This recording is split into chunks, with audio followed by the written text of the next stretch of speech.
Hi everyone, welcome back to Chem 100. I'm Professor McBain. This is the second video in a series about classifying matter.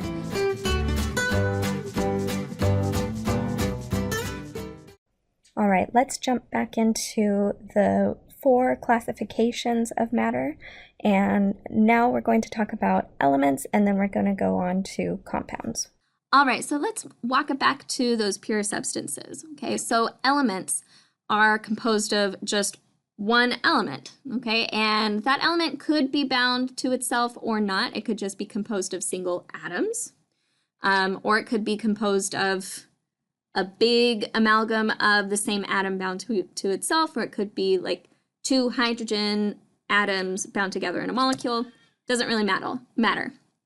So let's consider copper, for example. So this entire ball is made of copper, right? And so since it's all the same element, then we say it's a pure element. And so really what's going on a microscopic level is that all of those copper atoms are bound to each other to make up the larger ball. So it is technically an extended crystal structure, right? But it's still all of the same element, and so we would just call it an element. Similarly, oxygen technically goes together as 2 atoms of oxygen bound together, and then those what we call diatomic molecules are the units that bounce back and forth and behave as a gas. But it's all just oxygen, so we just call it oxygen. Now remember from week 1 that this is, I guess, the general format for your element symbols. Okay, so you've got your element symbol, which is X.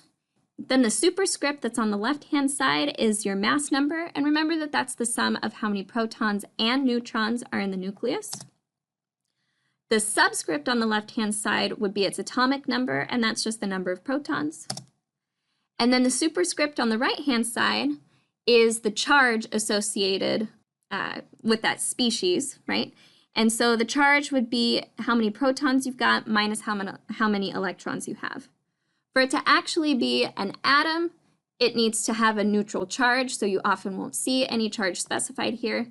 If there is a charge, whether it's positive or negative, you actually have an ion, right? But if you have all of that same ion, then it's still considered to be a pure element, okay?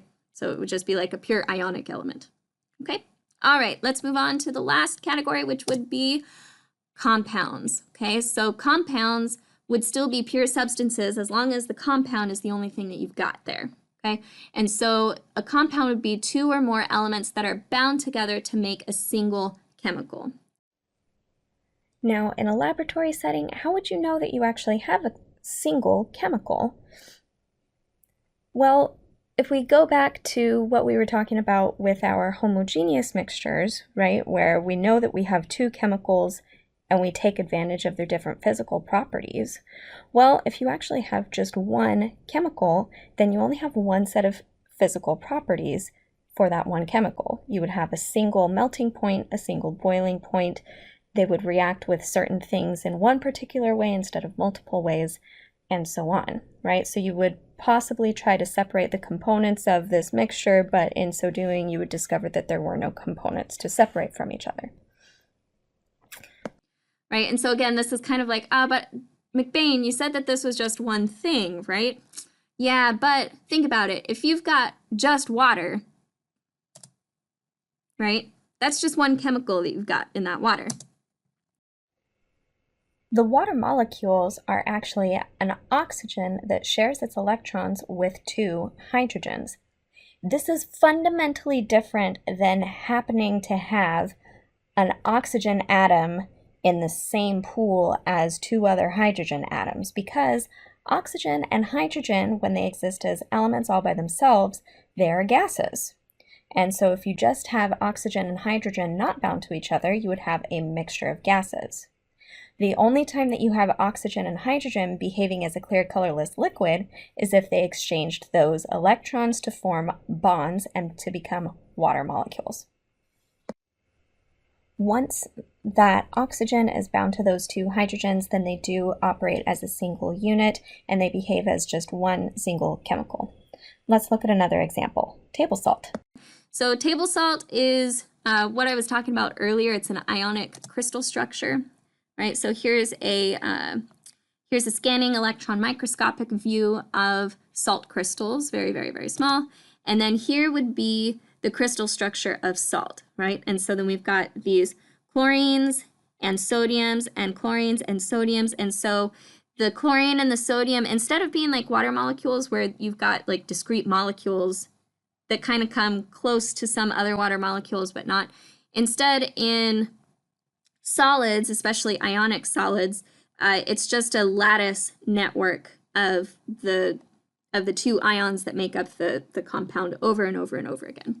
We'll talk about ions in a couple of weeks, so don't worry too much about them, but just know that, well, at least at this point, I've only got these two ions here, and these two ions are the only thing that make up the entire crystal, and so this is still considered a pure substance of a compound, a pure compound. So how can we classify a sample of matter? Now that we have these definitions, we need to go about our world and look at things and start thinking about how we can fit the substances that we encounter in our everyday lives into these categories, okay? So here is a flowchart that I have created for you. So I highly recommend that you come back to this page for any homework or exam questions or anything like that. So you've got your sample of matter. Cool. Now, if you look at the sample of matter, does it look like the same stuff throughout? If it doesn't look uniform, then it's probably a heterogeneous mixture, okay? But you've also got this second question. If you are looking at a liquid, is that liquid not 100% transparent, right? So what am I talking about? I'm talking about instances like the boiling mud pot, right? It looked like all the same stuff, but we realized that this was a liquid that is not transparent, and so it's actually composed of solids suspended in a liquid, and so therefore it is a heterogeneous mixture, okay? So basically, if either it doesn't look uniform or it's a liquid that is not 100% transparent, it's a heterogeneous mixture. All right, now let's look over here. Does it look uniform and it's not one of those opaque liquids, right? Then you have to ask yourself, well, is it just one chemical or is this two chemicals that are perfectly mixed together? If there are two chemicals perfectly mixed, it's a homogeneous mixture. But if it's just one chemical, now we need to think about what that chemical is. Is that chemical just one element? Then guess what? It's an element. But if that chemical is actually composed of two or more types of elements, then it's a compound. Okay, that's all very well and good, but again, it's a little tough to think about this without having specific examples. So let's work through some. Let's consider Jell-O. All right, we've got Jell-O. It's matter. Cool. Does it look uniform? Yes. Now, what phase is it in? It's a solid? Okay, so all we need to worry about is whether it looks uniform. Yes, it looks uniform. Cool, so we're up here. Now, what do we know about Jell-O? Is it just one chemical or is it multiples? Okay, so this is where you need to think about what Jell-O is composed of. So you've got the gelatinous stuff, and maybe you don't really know what it's made of, right? I don't know, it's some stuff. But you also know that it tastes sweet. Okay, so the sweet stuff is probably coming from sugar. Alrighty, so we've got sugar, but you've also got the fact that this solid gelatinous stuff is red, right? And so the red stuff is probably another compound. And then if you've got any sort of flavoring with your Jell-O, aside from just sugar Jell-O, right? Say that it's cherry Jell-O, there's also that cherry flavoring, okay? So you've got the Jell-O, the sugar, the color, you've got the fruit flavoring, so you've definitely got multiple chemicals perfectly mixed. Therefore, you would conclude that Jell-O is a homogeneous mixture. Okay, let's move on. What do we got? Milk. Milk is one of my favorites. So let's go back. Milk is matter. Cool. All right, so many of you will say, oh yeah, it looks uniform, like the same stuff throughout. And then you're like, oh, it's a homogeneous mixture. Nope. Remember, milk is a liquid. And notice, it's not transparent. You cannot see through the glass of milk. There's all this white stuff blocking your view. So therefore, milk is a heterogeneous mixture. Don't believe me? Well, If you let unpasteurized milk sit for a while, cream will gradually float to the top of your sample, and then skim milk will be kind of all the way at the bottom. And then if you further take this sample and you centrifuge it, which means you just spin it very, very, very fast, making it subject to lots of gravity, then you will get a separation of casein, whey, and cream, right? You'll get all of these different layers, which is wild, okay?